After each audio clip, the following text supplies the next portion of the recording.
And you are looking live at Sold Out MetLife Stadium, where today the 16-0 and playoff-bound New York Giants will be taking on the 0-16 Washington Commanders.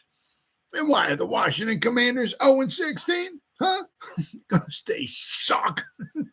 Welcome to the Gridiron. Any love I can give out to any NFC opponent, I always try to do.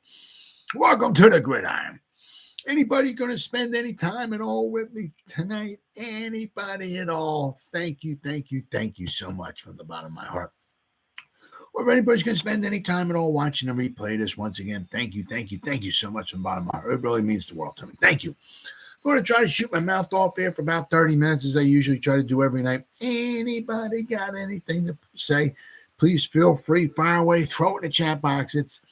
I try to check on the chat box like every 5 or 10 minutes. So, I mean, anything that gets put in there, you know, as I see it, I try to respond to it as fast as I can. Plus, sometimes it's nice to talk to somebody sometimes instead of just like rambling on and on and on and on for like half an hour. So please feel free, fire away, throw away in the chat box, anything you got. Before I get started, anybody wants to help support my channel, it would mean the absolute world to me. In the description box, there's a top link. It takes you to my membership page. I got 3 different membership levels. The first membership level is called the Saquon. The second membership level is called the Lawrence Taylor. And the third one is called the Gridiron. Each one has their own little perks to them. So if anybody out there wants to help support my channel, go right to that description box and take you to my membership page. And it would mean so much to me. Thank you. If you are subscribed to my channel, thank you. Thank you. If you're not, please go down below, hit the subscribe button and the bell icon. That way, next time I go live or put a video out, you'll be notified, and it's free of charge. What do you got to lose? So I said, so if you are subscribed to my channel, thank you. Anything that helps support my channel, I greatly appreciate. Thank you so much. And then finally, also in the description box below, there's 2 Facebook links, okay? The first one takes you to my Facebook group, okay? It's called the New York Giants, the Gridiron. It's a group, okay? I try to put like about 10 different things or so in there every day, whatever I can. Right now we have over 2,700 members in the group, okay? But not only, because it's a group, not only do I put stuff in there too, okay? But we have the members put stuff in there as well. So every day between me and the members, there's a bunch of stuff going into the group every day. Then also the second Facebook link, okay, takes you to my Facebook page, okay? I'm the administrator, so I'm the only one to post anything in there, okay? But it's some more Giants information. It's called the New York Giants, the Gridiron. Basically, my YouTube channel, my Facebook group, and my Facebook page, basically it's all called pretty much the same thing, the New York Giants, the Gridiron. That way a moron like me, I can't forget it. Right now we have 890 people who like the page, and there's over 3,600 people following the page. And it's the same thing. I try to, it's like 7 days a week.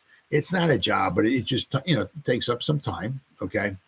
But, so every day, 7 days a week, I'm putting stuff in the page. I'm putting stuff in the group. So, and I don't commingle them. So basically if I put a picture, a post or video or something in the page, it doesn't go in the group and vice versa. All right. So if you go to the page and you like it, you follow it, you go to the group and you become a member, you get a ton of New York Giants information every day.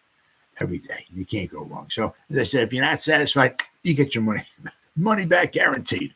Now, with all that stuff said and done, you always kind of thought, you just kind of, obviously, you hope and pray that, like with Evan Neal, obviously, yeah. It was rough in the beginning. Then he had the injury to his leg. And then probably the last, half of the season, whatever it was when he came back, that had to affect him. You're never going to know. You talk to Evan Neal or something. Yeah, my leg's fine. I'm good. You know what I mean? You're never going to know. But, I'm sure that hampered him quite a bit, right, throughout the rest of the season, because, you got a problem with your leg, your knee, right, anything, and you got to try to, plant or move or, try to, especially these edge rushers are absolute freaks. Some of these, they're just unbelievable athletes. So I mean, I'm sure that had to hamper him quite a bit in the last half of the season. All right. Hopefully he comes back. Hopefully he'll be fine, and hopefully if he can stay injury free, right. And same thing with Andrew Thomas. We should have some good bookends there, but it's bookend tackles. But it just seems like Evan Neal's a professional's professional. Obviously there's nothing. There was no one more embarrassed or whatever than him. Than what happened to him. He's not used to this. When you go to Alabama and you dominate and all that stuff, you're not used to a lot of adversity. You're not used to getting beat a lot. You might give up a sack here, a sack there, but you're not getting guys just running right around you like you're a turnstile. You're standing still, right? So, you also just got the impression, okay, that he was going to try to do whatever he could to try to turn the situation around and be the best tackle he could be. Now, is he going to be, an all-pro Hall of Famer? Maybe not, but we don't need him to be that. Okay, but it just seemed like, I know one of the things that I was impressed about him saying was one of the reasons why he doesn't trash talk. Some guys trash talk, some guys talk, whatever. But Evan Neal said air. It's pretty valuable. I try not to waste it by doing talking and all, or however he put it. But he's like, air's pretty valuable, so I try to avoid the trash talking. But you always just got the sense that he was going to try to do as much as he can, to really correct the situation and maybe keep making steps forward. Right. So actually, this was a couple of days ago. There was an article that he was been working out. Okay, with a former All-Pro, the guy Willie Anderson from the Bengals. His last season he was with the Ravens, but most of his career was with the Bengals. He was very, very good tackle. This is from Giants Wire. I've seen it in a few different ads, but Giants have addressed most of their pressing issues this offseason with one lone exception, the offensive line. But they got like 14 guys signed. Okay, so they got a lot of guys signed. Unfortunately, then a lot of those guys don't line up. If you look at the depth chart, a lot of those guys don't line up behind the center position. Okay, you got a lot of other guys, but the only one in the depth chart that they have a center is Ben Bredesen. But they got 14 guys. Okay, now whether they're all going to make the team, make the practice squad, whatever, that remains to be seen. But we got a lot of guys. Okay. And here we go. It says here, there have been a plethora of signings, returns, and trades, but almost no attention has been paid to the offensive line. We don't, we have a lot of guys. The attention would need to be focused maybe on center. Okay. It seems, in fact, that the unit has only grown weaker with the losses of Nick Gates and John Feliciano. Well, even the losses of those guys, we still got, as I said, 14 guys. Okay. And we haven't even reached the draft yet. And we haven't even, finished free agency. There's a ton of guys out there that I'm sure we can bring in on the real cheap, right? If the situation arises, right? Expectations are that General Manager Joe Schoen will address that position in the 2023 draft. But even then, the current offensive line inspires little confidence outside of the left tackle, Andrew Thomas. The Giants could benefit greatly from a Thomas-like turnaround from right tackle Evan Neal, whose rookie season was marred by injury and inconsistency. Some have already, and this is ridiculous, and unjustly written Neal off as a bust. That's just that's freaking ridiculous. But that's quite premature. Neal still has all of the attributes necessary to become a solid tackle in the NFL, and he's taking nothing for granted this offseason. And this is just one of those things that he's going to try to do everything he can, okay, to be the best tackle, whether he remains at right tackle, whatever that he can possibly be. Finally, feeling a bit more healthy, which is huge. Neal has begun training with retired NFL offensive lineman and four-time All-Pro Willie Anderson. As part of the training, Neal has debuted a new stance, okay, which is huge, right? Anderson also praised Neal and expressed faith that he will not only turn things around, but that he will become a dominant tackle in the NFL, okay? Been around Evan Neal, Anderson wrote. I know he has it. we're playing around with this stance. He eventually get into a stance he feels comfortable with. Long, big guys like Neal, okay, like Andrew Whitworth, okay, are not human and have a significant advantage because of their feet. He's going to get it. Anderson says. Anderson also gave a big, huge shout out, which is this is I don't want to say important, but this. Well, no, let me read this. Here. I'll shut up. Gave a huge shout out to offensive line coach Bobby Johnson for encouraging Neal to reach out and train with retired players who previously dominated at the NFL level. Right. Shout out to his O-line coach Bobby Johnson of the Giants for encouraging him to work with his people in the offseason. Anderson wrote, "Can't thank him enough for wanting his guys to get better and not having the ego usually associated with O-line coaches about their guys." So, I mean, Bobby Johnson, okay, realizing, maybe, he doesn't have all the answers or whatever, is encouraging, the offseason, do what you got to do. See who you got to see to get yourself better, right? We'll come back and we'll start this all over again. And right. And, so he encouraged them. So instead of having like an ego, no, it's my way. I know what's best for you. None of these retired future Hall of Famers know what they're doing. I know, it's my way. You can't, So that's a huge shout out to him. Okay. If you look, Willie Anderson here, he had a very, very good career. Okay. His final season with the Ravens, okay, in 2008. Okay, Pro Football Focus goes all the way back to 2006, but 2008, Willie Anderson, okay, he played 878 snaps, okay, with the Ravens, 2008. He graded out at 90.2. His run blocking was a 90.1, okay? He's very, very good. All right. If you read Willie Anderson, okay, Willie Anderson, a former American Football League player, was the offensive tackle for the Bengals and the Baltimore Ravens. Okay. He played college for Auburn. Right? He was drafted by the Bengals 10th overall in 1996. Okay. 4-time Pro Bowler and a 3-time first team All-Pro selection. Anderson played his first 12 seasons with the Bengals. All right. The 11 quarterback pressures that Anderson allowed in 2006 was the 4th fewest pressures allowed by an offensive tackle in a season between 2006 and 2019. He was the first right tackle to be named a first-team All-Pro in 3 straight seasons since Dan Dierdorf, Ron Yeri, and Rayfield Wright did it. And that was all in the 70s, yeah. And he was the first right tackle to be named to the Pro Bowl in 4 straight seasons since Jackie Slater did it. No right tackle has accomplished this feat since Anderson. Let's see what it also says here. He trains offensive linemen from high school to the NFL at the Willie Anderson Lineman Academy. So he does this. I'm not sure if he does this for a living or not.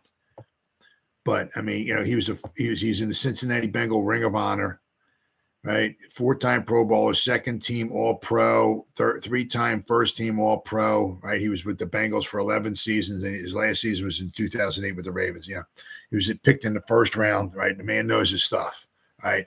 Not only does he know, but he did it too. He did it as well. So a very, very good tackle, and it's very good to see Evan Neal, putting in the work, putting in the time, okay, to try to improve himself. And as I said, is he going to make a huge leap forward? The biggest thing is also would be his health. That's huge. Okay. Getting the leg and the knee, okay, healthy, but, doing it, playing around with the stance. If the stance he was in before didn't work, let's change the stance. Maybe that's something different. But just going and talking to former players who did it at a high level is huge.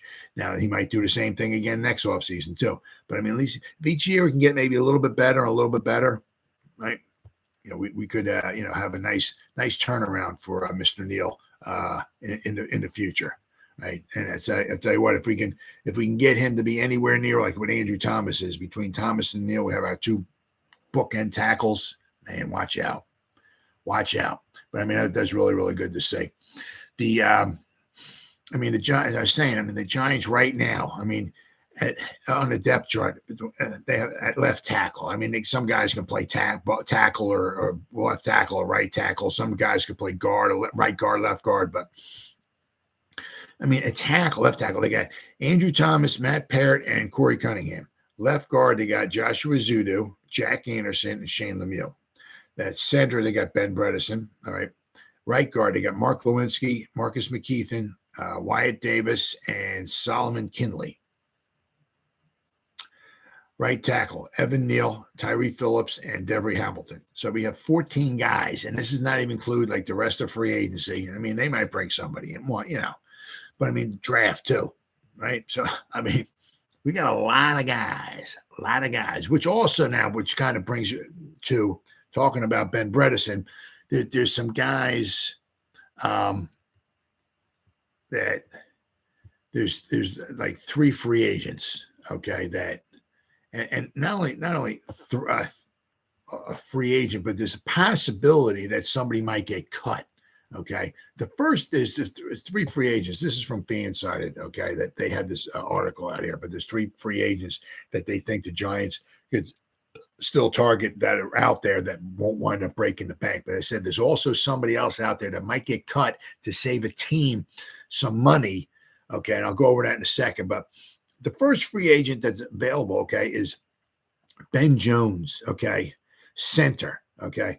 It says here with both John Feliciano and Nick Gates leaving in free agency, the door has been opened for the Giants to potentially sign their replacement. While opting to select someone in the draft is potentially the more viable option, you never know what Joe Shane's plan is.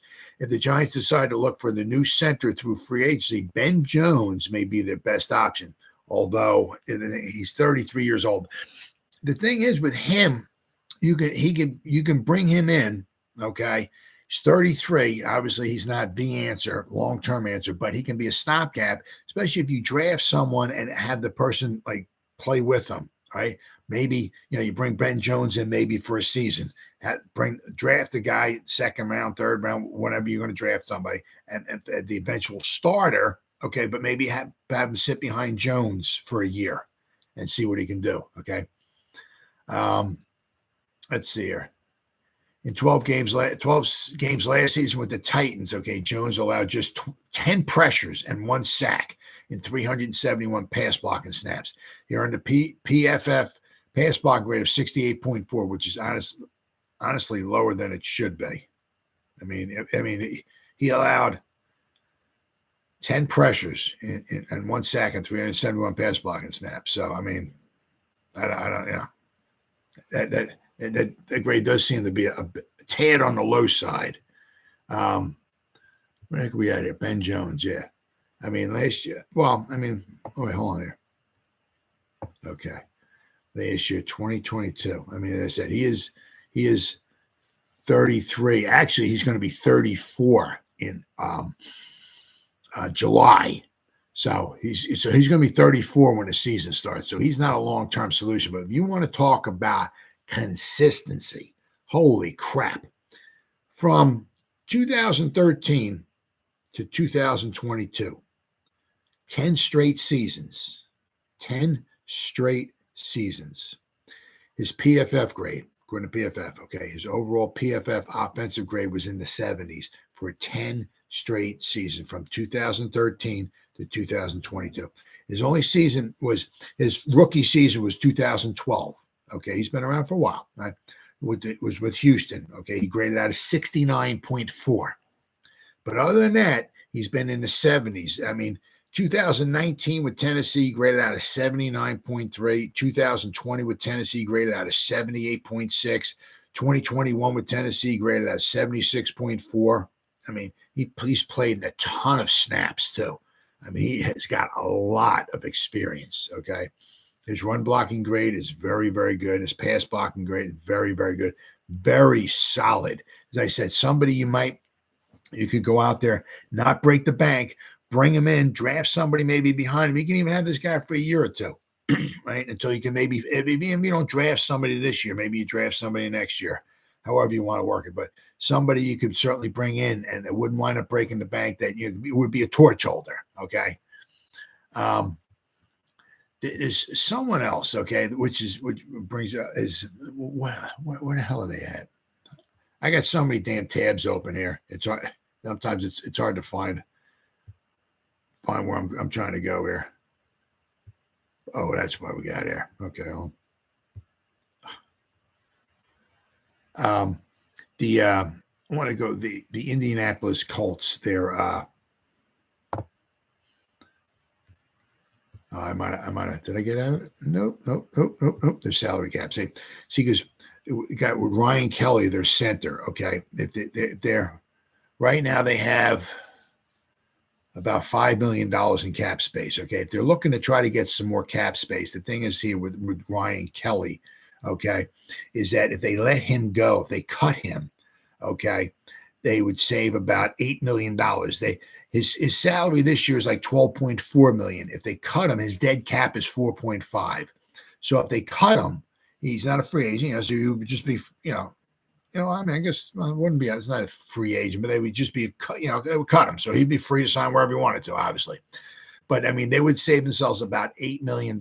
So I'm not sure if they want to try to have him rework his contract or exactly what, but there's a potentiality there, a possibility where Ryan Kelly, the center from the Colts, could be cut, possibly. I keep hearing these reading some articles and stuff like that Kelly might wind up being a casualty, a cap casualty.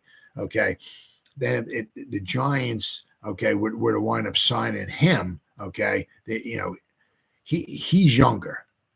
Okay, if I can get, let's see, as I said, I got some with Ryan Kelly. Okay, he's 20 and he'll be 30 when the season starts. Okay, so he's younger. He's not a spring chicken. Okay, but he's certainly a lot younger. Okay, than Ben Jones. Now, last year he graded out at a 68. Okay, Ryan Kelly, the center from the Colts. Was graded at a 65 pass blocking grade, graded at a 66 on the run blocking grade. Right, so very just solid, very solid. He's 30. He'll be 30. He said 6'4", 307 pounds. Right,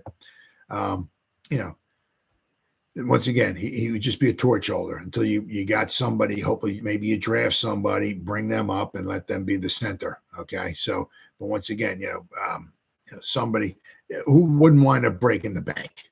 Okay, Ryan Kelly. So between possibly Ben Jones or Ryan Kelly, there's a couple of options the Giants still have, maybe in free agency, that they can sign as a center. I said, unless they're going to try to roll with Ben Bredesen as the starter, maybe put somebody else behind him, who knows, and maybe draft somebody, who knows. But there are a couple of options out there as far as centers. Okay. Then also, okay, if you look, there's as far as the free agent market, there is, let's see here, one is Rock Ya-Sin, okay, the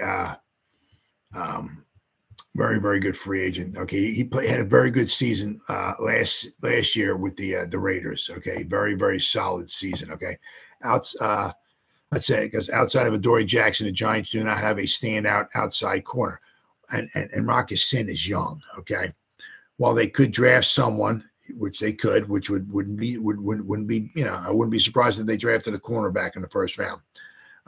Draft someone, or potentially relying on Aaron Robinson, Cordell Flott, to have a breakout season. It may just be better to sign a reliable veteran to the man position. Right now, drafting a corner may simply be the way to go. And I said they still, they can, even they brought Rock Ya-Sin, I can still even see him possibly maybe wind up drafting a cornerback, especially if they're not. I don't know if they're not going to try to do anything with Adoree. This is Adoree Jackson's last season. So, but with the potential of drafting a star wide receiver in the first round, Shane may not want to take a gamble on a less proven guy in the later rounds. So that's just going to open the door for a potential Rock Ya-Sin signing. I love that name, Rock Ya-Sin. Okay. Now he's had, I said he what we got here? Yeah, he's been around since 2019. Okay, he is 26. He'll be 27 in May. Okay, so he's still young. So, I mean, even if you only sign him for a year, but I mean, he was a second rounder. He was pick number 34. And so he was almost a first round pick. Last year, with the Raiders, he graded out a 65.7 overall. His coverage grades a 65.8. All right. Solid. I mean, 2021 with the Colts was his third year. He graded a 69.9. His coverage grade was a 72.4. So just solid. No shutdown corner, right? But young, I said, he's going to be 27 when the season starts, right? He's nowhere. He's not even close to 30 yet. Okay, you can probably get him, reasonably priced. I mean, he's not going to demand like a shutdown corner money. All right, somebody the Giants could use. The Giants got cornerbacks. Okay, they keep bringing them in, and they brought McCain in with the safety and other guys. So we got cornerbacks. Right? It's just you also need good cornerbacks too. I mean, it's just not, let's just throw a bunch of cornerbacks on the roster and hopefully somebody steps up and does well. No, I mean, with Wink Martindale's defense, you need some good cornerbacks, good cornerback play, and maybe Rock Ya-Sin just might fill that role. All right. Then also the other one, okay, is a defensive tackle they just brought in, Oshane Robinson. Okay. Now I'm not exactly sure what the heck happened to him because they just brought him in. So one of the biggest problems the Giants defense had last year was their ability to stop the run. Yeah. Large part of the issue, okay, aside from the complete lack of talent at the linebacker position, was Dexter Lawrence and Leo Lyon. Once those guys went off the field to take a breather, or even when they were on the field, they were on the field for too many plays. They're tired, so their ability to stop the run goes way down. I mean, if you're gassed, it's tough to stop the run, right? See, it says, however, Shane is not stopping by just picking up Nunez Roches or Nacho, as he has met with former Rams defensive lineman Oshane Robinson, who is not only versatile but a great defender of the run. In his 10 games with the Rams last season, Robinson racked up 39 combined tackles, 5 pressures, and 2 tackles for loss before suffering a torn MCL. Okay.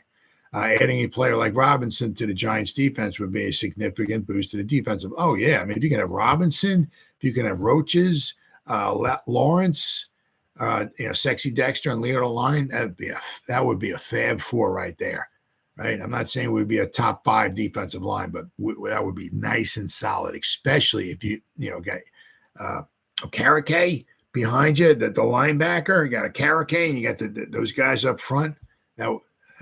I said, once again, we would not, I'm not saying we'd be a top 5 run defense, but we would be a lot better, a lot better in the run, which wound up being huge. I mean, Robinson, solid numbers. Last year he graded out a 64.4 according to Pro Football Focus. His run defense was a 68.7. Okay, in 2021, once again, he was with the Rams, right, when they won the Super Bowl, right? He graded out a 77.7. His run defense was a 78.3. 2018 with Detroit, okay, his run defense was a 91.3. All right, so he's had some good stellar. He's 28. He just turned 28 a couple of days ago, about a week ago. Okay, so going into the season, he'll be 28 if they could sign him. Right, he's a former second-round pick from Alabama. Okay, so it wouldn't be a bad signing. I said they brought him in last. I have no idea exactly. I haven't heard nothing. All I know, they were bringing him in. They brought him in, and he left. And exactly what happened, what went wrong, whatever, I have no idea. But I mean, if the Giants were to bring in somebody like him, okay, that would, once again, I mean, that would be huge, absolutely huge for their run defense. But not only that, the depth, because then you can have Dexter Lawrence and Leonard Williams take more breathers. Okay, and bring in somebody like Robinson, it would be huge, especially stopping the run, right? As I said, once again, I'm not saying we'd be a top 5 run defense, but that would go a long way to help solving the problem without question. And then finally, I also saw, I usually don't go much for these the top 10 lists and all that stuff and everything, but I mean, it was just, I saw power. It was like a power ranking. And, a lot of times, let's see, this is from who's this here? The 33rd team. I guess they have a power ranking. It says the New York Giants continue to climb up the power rankings these days. A strong showing thus far in the offseason as many rethinking their stance on Big Blue. In their latest power rankings, the 33rd team has the Giants cracking the top 10. They're number 10. Okay. So, I mean, very, very, very, very, very, very interesting. Okay. They got the Lions are number 8. Okay. The Giants are number 10. Okay. Well, Chiefs are 1. Eagles are 2. Okay. Bengals are 3. 49ers are 4. Bills are 5. The Jaguars, holy crap, are number 6. The Cowboys are 7. The Lions are 8. The Chargers are 9. The Giants are 10. Then they got the Steelers and the Ravens. The Jets are 13. Wow. But I mean, the Giants with very, very solid, not losing much in free agency, okay, but picking up a bunch in free agency. Bringing back Saquon, Daniel Jones, bringing back Sterling Shepard. Hopefully he can make the team, get healthy and all that stuff. Slayton, right? Bringing him back, but like Paris Campbell, Nunez Roches, Carrick, some good quality guys that we brought in, right? 33rd team's Paul. So I hope I don't screw it up. Domowich. I hope I didn't. I'm horrible with names, so I hope I didn't butcher it. Summed up the Giants' offseason performance very simply.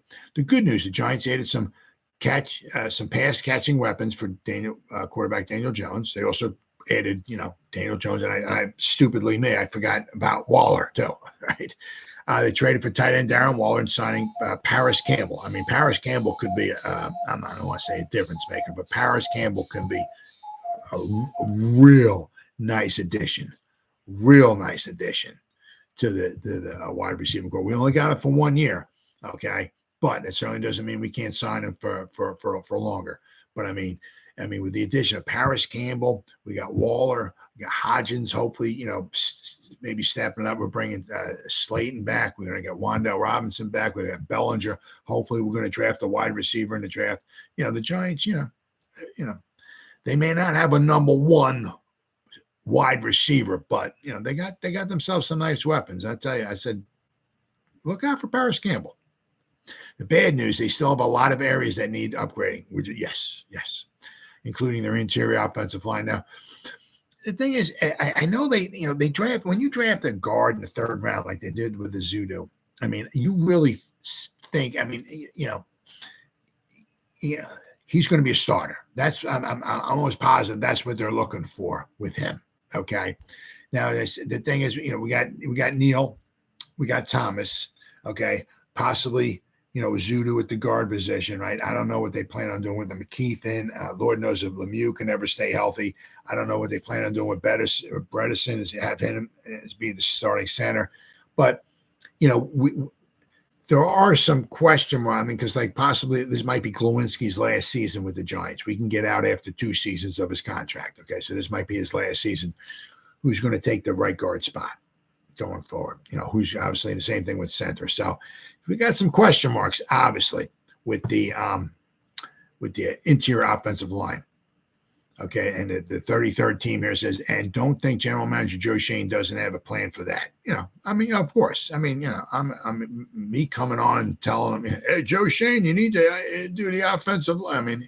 I'm not telling him nothing. He knows all this stuff. The Giants will solve their center dilemma early on in 2023, possibly in the draft, and perhaps even add another guard to fortify the middle of the line. Yeah, so I don't know. I don't know if if they're going to draft a center early on and then grab a guard early on. I don't see that happening. It might be one or the other, but I think more like a center.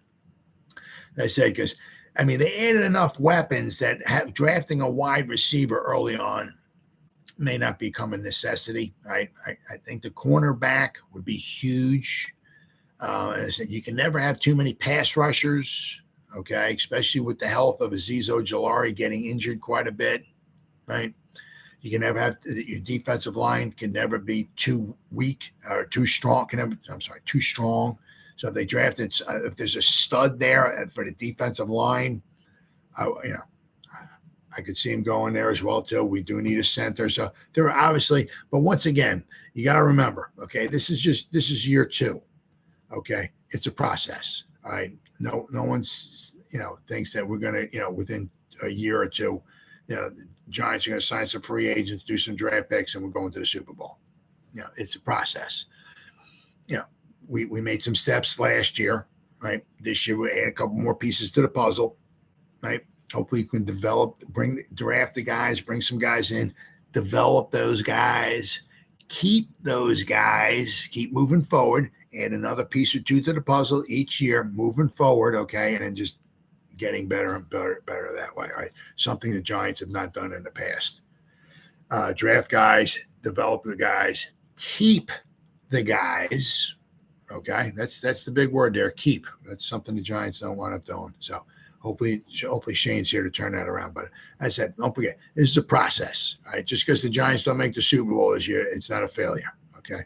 We just, we're going to keep adding little pieces here to the puzzle here and there. But, I mean, so far Shane has done a very good job in this offseason. I mean, we had some money to spend, but, when you have to sign a quarterback too, it's going to take a huge chunk of your money. That's something the Eagles are going to find out. Okay, when Jalen Hurts wants to get paid.